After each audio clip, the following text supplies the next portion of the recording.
Hey everybody, I'm at Brassiere at Bally's Las Vegas with a man I've seen many times before, but never in this guise, and I'm actually excited to do so. Willie. Yes. Hey man, thanks a lot for serving us and being a great person. No worries. We're talking Bucs in the 2022 NFL Draft. Indeed. Would you like to see the Bucs do the first round and the draft? Well, I don't really feel like we are stressing in any one particular area.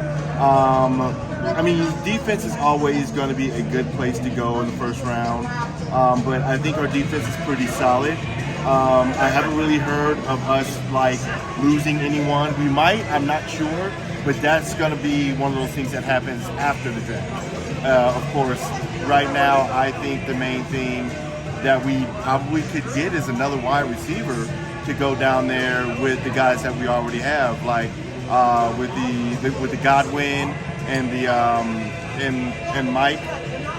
We probably just need just another wide receiver, because last time when we had AB, you know, we did fairly well, you know, until he decided he wanted to have his fit. But you know, I think another wide receiver for Tom Brady to throw the ball to will be fine. Maybe another defensive back. What about a cover corner? That's what I was thinking. Yeah, like a defensive back might be another way to go.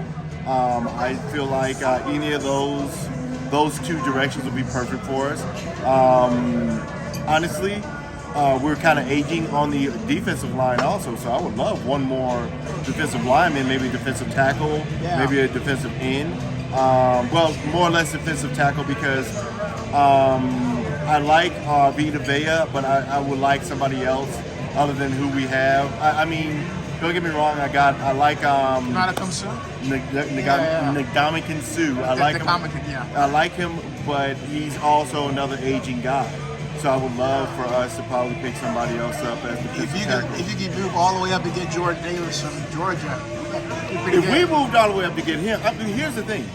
If he fell to us, he's in that, which is not going to happen. We know that for sure. But if for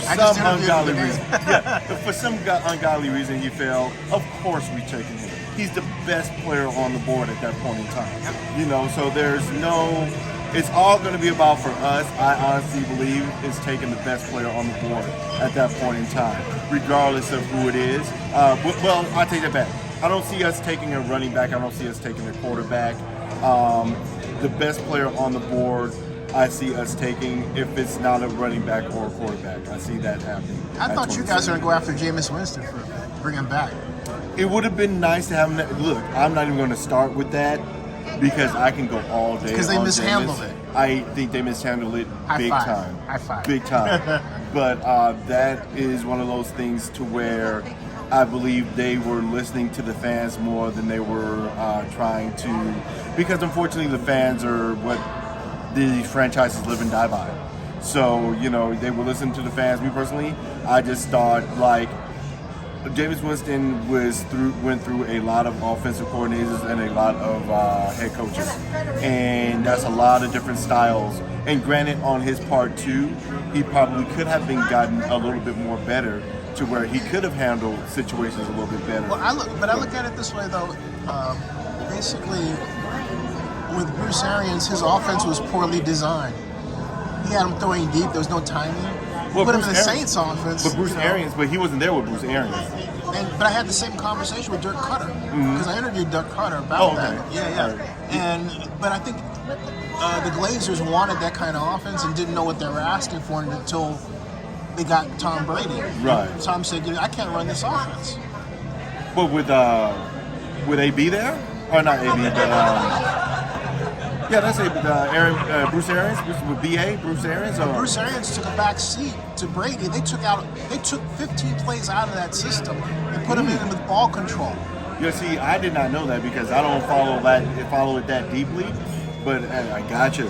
but understand, like, when you do have Brady, you're going to want to put plays in that Brady pretty much can work.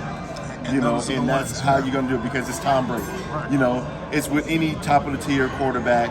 you know, you're going to want to make sure that they have the plays that they like to run in that system. Yeah. So, but yeah, for me, I would love for, like, here would have been my ultimate thing, and I got to run back over Oh yeah, here. sure, and no, do yeah, it. absolutely. If I don't know how things went down, but this is how it would have been for me. I would have sat Jameis Winston, the Glaciers, and whoever the GM was at the time, and Jason Light.